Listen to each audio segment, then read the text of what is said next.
आ रहा है। लोकसभा चुनाव को लेकर बीजेपी ने बड़ा दांव चला है। 14% बिहार में यादव समाज के लोग हैं, उनकी आबादी है, तो उनको साधने की कोशिश जो है वो बीजेपी कर रही है। लेकिन यादव समाज आरजेडी का वोट बैंक माना जाता है, तो क्या बीजेपी इसमें सेंधमारी कर पाएगी? भाव में, बिहार की मानसिकता में, बिहार की प्रतिभा में सब प्रकार की संभावना छिपी हुई है। कमी है तो केवल लीडरशिप की, और लीडरों के कारण से ये हमारा राज्य अटक रहा है, रुक रहा है।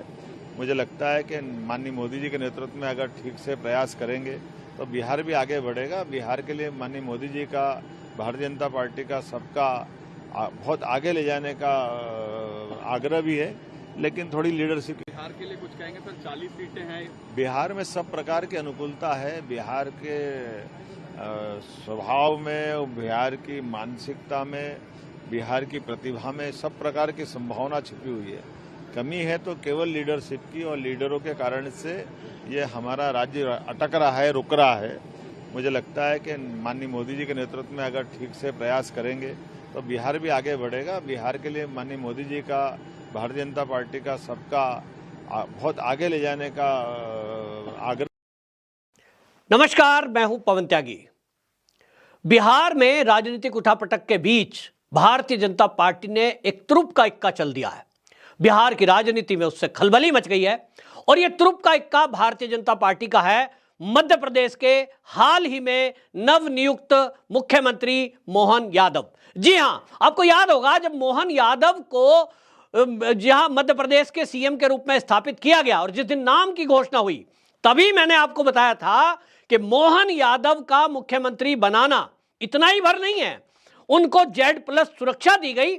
और यह बता रहा था कि भारतीय जनता पार्टी मोहन यादव के जरिए एक बड़ा नेता डेवलप करना चाहती है, जिसका असर मध्य प्रदेश के साथ साथ राजस्थान, उत्तर प्रदेश, बिहार और हरियाणा में भी हो, क्योंकि यहां यादव बहुल एरिया में कोई एक ऐसा चेहरा भारतीय जनता पार्टी चाहती थी जिसके पीछे यादव समाज खड़ा हो। बात ध्यान से सुने, और वो तेज तर्रार नेता मोहन यादव हैं। हालांकि पहले भी यादव नेता बहुत सारे भारतीय जनता पार्टी में हैं, लेकिन इतना असर नहीं डाल पाए जैसा कि असर होना चाहिए था। और इसी को देखते हुए मोहन यादव, जो कि एबीवीपी में पहले छात्र नेता के रूप में रहे और फिर मध्य प्रदेश में जैसी उन्होंने राजनीति की है, उसके कारण लोकप्रियता उनकी बढ़ी, और भारतीय जनता पार्टी बड़ी बैकग्राउंड बनाकर चलती है। और अब आपको बता दूं, बिहार का दौरा जैसे ही मध्य प्रदेश के सीएम मोहन यादव का हुआ, बिहार की राजनीति में खलबली मच गई।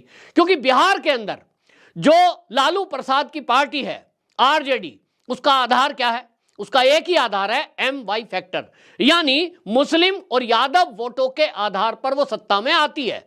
और यादवों को हमेशा मुलायम सिंह यादव हो, फिर चाहे अखिलेश यादव हो, फिर चाहे अब ये लालू यादव, तेजस्वी यादव, ये कह करके उनकी वोट लेते रहे हैं। देखो भाई, तुम भी यादव हो, हम भी यादव हैं, और हमारी सरकार आएगी तो समझ लो तुम्हारी आएगी। ये बात अलग है कि मुलायम सिंह सरकार रही हो, चाहे अखिलेश यादव की, फिर चाहे बिहार में लालू की सरकार रही हो, और आज तेजस्वी यादव उप मुख्यमंत्री हो, यादवों का कोई भला उन्होंने किया नहीं है। यूपी का ले लो, चाहे बिहार का, जिनकी भी नौकरी लगी है, उन नौकरी में लोगों ने जमीनें तक बेचकर इनको पैसे दिए हैं। बिहार में तो जांच चल रही है, IRCTC घोटाले में संबंध पे संबंध मिल रहे हैं। और इस सब में अब वो कम्युनिटी देख रही है कि कोई ऐसा नेता आए जो वास्तव में हमारी दिशा और दशा को सुधारे। तो भारतीय जनता पार्टी की तरफ बिहार के लोग देख रहे हैं, लेकिन उनको कोई नेता नहीं मिल रहा था। हालांकि मोहन यादव मध्य प्रदेश के सीएम हैं, बिहार का एक नेता उनको अपनी कम्युनिटी के बीच में चाहिए। सम्राट चौधरी के नाम पर जो OBC वहां चेहरा है भारतीय जनता पार्टी आगे लाई है, उसका बहुत बड़ा असर दिखाई दे रहा है। लेकिन उसके बीच वहां यादवों में यह मैसेज देना किसी यादव के थ्रू कि आपका यदि कोई भला कर सकता है, आपके साथ यदि न्याय कर सकता है, आपको यदि बिना रिश्वत लिए नौकरी दे सकता है, आपके मकान गरीबों के बना सकता है, आपका इलाज 5 लाख तक का फ्री में करा सकता है, उज्ज्वला गैस आपको फ्री में दे सकता है, वो केवल भाजपा है। बाकी दल आपकी वोट लेते हैं और आपकी वोटों से सत्ता में आते हैं और उसके बाद सत्ता की मलाई मारते हैं, खुद के बच्चे विदेशों तक में टूर करते हैं, करोड़ों अरबों रुपया कमा लेते हैं, आज राजाओं वाली जिंदगी जी रहे हैं, चाहे अखिलेश यादव हो फिर चाहे तेजस्वी यादव हो। यह मैसेज देने के लिए आपको बता दूं कि मोहन यादव पहुंच गए बिहार, और बिहार में वहां एक सबसे बड़ा यादवों का सामाजिक संगठन है जिसका नाम है श्री कृष्ण चेतना मंच। इनके कार्यक्रम में गए थे, उसके बाद भारतीय जनता पार्टी के नेताओं की बैठक हुई और इसी बीच में जो खबर आई कि वहां के राज्यपाल से भी भारतीय जनता पार्टी के शीर्ष नेता जाकर के मिले हैं। कुछ ना कुछ अंदर चल रहा है। वो अंदर क्या चल रहा है इसको लेकर जो आप देख रहे हैं कि आरजेडी जेडीयू में जो चल रहा है, वहां एक दूसरे के खिलाफ जिस तरह की साजिशें चल रही हैं, नीतीश बाबू दिमाग लगा रहे हैं और लालू यादव भी दिमाग लगा रहे हैं, और दोनों का दिमाग इस बात पे काम कर रहा है कि कौन किसको ठीकरा फोड़ने के लिए इस्तेमाल करे। लालू यादव चाहते हैं कि उनका बेटा बिहार का सीएम बन जाए और उस सीएम बनने में नीतीश कुमार को हटा भी दिया जाए और विधानसभा भंग भी ना हो। 2024 का चुनाव सर पर है, ऐसे में वो चाहते हैं कि ज्यादा से ज्यादा सीटें आरजेडी को मिले ताकि उनके ज्यादा सांसद जीत कर आए। उनको अभी भी लगता है कि कहीं ना कहीं विपक्षी पार्टी मिलकर के मोदी को हरा देंगे, और इसलिए उन्हें उम्मीद है कि कहीं अगर 10 एमपी भी उनके जीत गए तो जैसा वो पहले कहा करते थे एक dialogue, I am the king maker, उनके सांसद बन जाएं तो सरकार बनाने की स्थिति में या गिराने की स्थिति में लालू यादव होते थे, और इसलिए बार्गेनिंग करते थे। रेल मंत्रालय ले लिया। तो इसी तरह वो सोच रहे हैं कि कहीं अब ये जो 28 दलों का इंडिया अलायंस है इसमें उनको ज्यादा सीटें मिल जाएं तो वो वहां भी अपना दबदबा कायम कर सकेंगे। अब ये तो सपना है, देखने में क्या जाता है। इधर नीतीश कुमार का सपना तो टूट ही गया। उनको अब तो इंडिया अलायंस का संयोजक भी घोषित करने का जब ऑफर आया तो उन्होंने लालू की बेइज्जती करते हुए कह दिया तुम ही रखो इसको, क्योंकि उनको पता लग गया संयोजक की कुर्सी लेते ही क्या होना है, पीएम तो बनना नहीं है, संयोजक बन के क्या मिलेगा, हार का ठीकरा, और इधर सीएम की कुर्सी छोड़नी पड़ेगी। तो नीतीश बाबू ने दिमाग लगाया, काहे कुर्सी छोड़ें, 25 तक हैं सीएम तो रहेंगे, पीएम तो बनने से रहे। तो कोई मूर्ख ही होगा कि वो पीएम तो बनेगा नहीं, वो जान पाए और सीएम की कुर्सी छोड़ दे। यहां तो एमएलए की कुर्सी कोई छोड़ने को तैयार नहीं है, और इसलिए यहां सब उठापटक चल रहा है। लालू जी सोचते हैं नीतीश को किस तरह से हटाऊं, और नीतीश जी अब इस तरह सोच रहे हैं कि किस तरह से ये मेरी कुर्सी खींचे ताकि सहानुभूति की वोट पाऊं, और इसलिए वो चाहते हैं कि लालू प्रसाद जल्दी से उनसे समर्थन वापस ले ले ताकि उनकी इज्जत बची रहे और वो जनता में जाके कहें देखो भाई मैं तो तुम्हारे हित के काम कर रहा था, मैं तो नौकरियां दे रहा था, मैं तो लोगों को परमानेंट कर रहा था, मैं तो बिहार का विकास कर रहा था, लालू जी ने नहीं करने दिया। और इसलिए आप देखिए शिक्षकों की भर्ती का बोर्ड जो लगा, फ्लेक्स लगा, बोर्ड लगे, उस पर तेजस्वी का नाम गायब था, शिक्षा मंत्री का नाम गायब था और नीतीश का बड़ा सा फोटो लगा था, वो बताने के लिए कि यहां जो विकास के काम हो रहे हैं वो केवल और केवल नीतीश कुमार करा रहे हैं। जो भ्रष्टाचार और अपराध हो रहा है वो आरजेडी की वजह से हो रहा है, क्योंकि ये वो लोग हैं जो जंगल राज कायम करते हैं।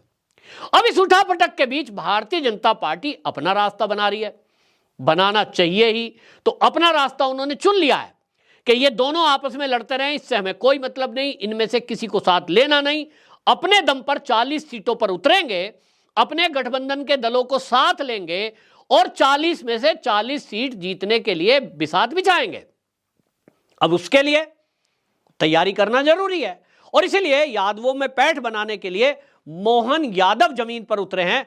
निश्चित जान लीजिए कि जो ये भारतीय जनता पार्टी की रणनीति है ये असर दिखाएगी, और सबसे बड़ा असर जो होने वाला है वो 22 जनवरी को राम मंदिर की प्राण प्रतिष्ठा के बाद जो देश का माहौल बदलेगा, इसमें आप जान लीजिए कि ये जो विपक्षी पार्टियां हैं ये सब धुआं धुआं हो जाने वाली है, सब गायब, कोई दिखाई नहीं देगा।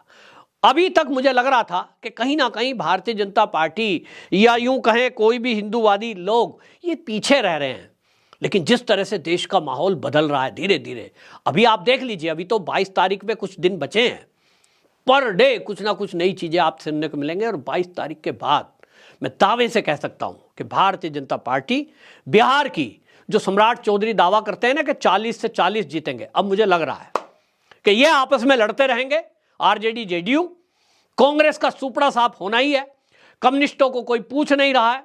अब 40 की 40 भारतीय जनता पार्टी अपने दम पर भारतीय जनता पार्टी के साथ जो पहले से एनडीए में शामिल हैं उन दलों के बेस पर 40 सीटें बिहार की जीत पाएगी, क्योंकि राम मंदिर के प्राण प्रतिष्ठा के बाद आंधी चलेगी भाजपा की।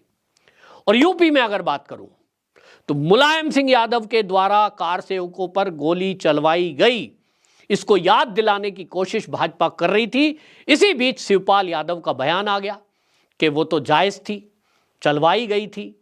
अब इसमें और भाजपा को कुछ नहीं करना, केवल शिवपाल यादव के बयान को चलाना है कि देखो मुलायम सिंह का भाई खुद कह रहा है कि कार सेवकों की जो हत्या कराई गई वो जायज थी। तब हिंदू सोचेगा, चाहे वो यादव ही क्यों ना हो, कि हम किस पार्टी को वोट डालने जा रहे हैं। केवल यादव के नाम पर ऐसी पार्टी को वोट दे दें जो राम भक्तों पर गोली चलवाती है, राम मंदिर में रुकावट बनती है। वो जो ढांचा था बाबर के द्वारा बनाया गया उसको बाबरी मस्जिद का नाम देती है, उसकी रक्षा में परिंदा भी पर नहीं मारेगा ऐसा डायलॉग मारने वाले मुलायम सिंह फोर्स तैनात कर देते हैं।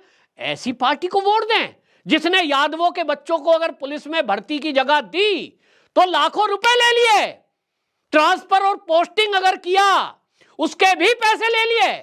मुंह से भले ही ना बोले लेकिन ऑफ द रिकॉर्ड सब बताते हैं।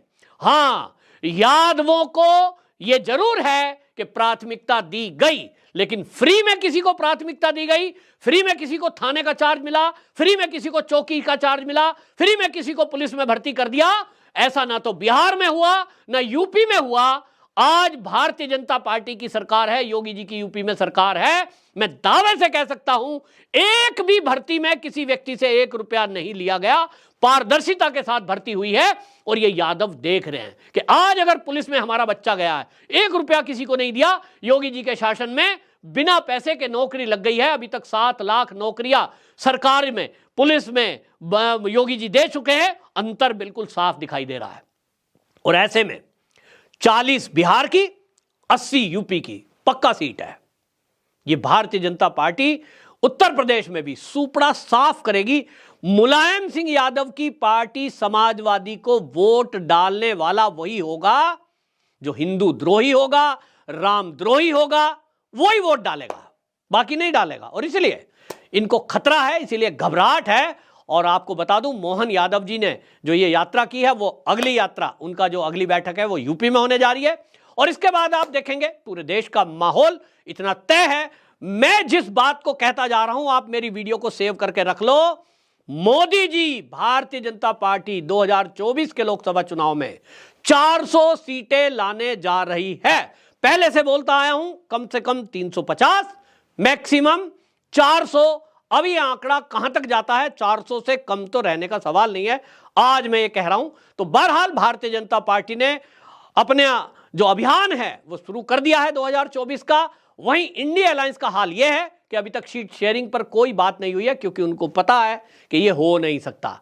अल्टीमेटली ये जो इंडिया अलायंस है ये बिखरा हुआ दिख रहा है, बिखरा हुआ ही रहेगा। राम भक्तों की जय होगी। और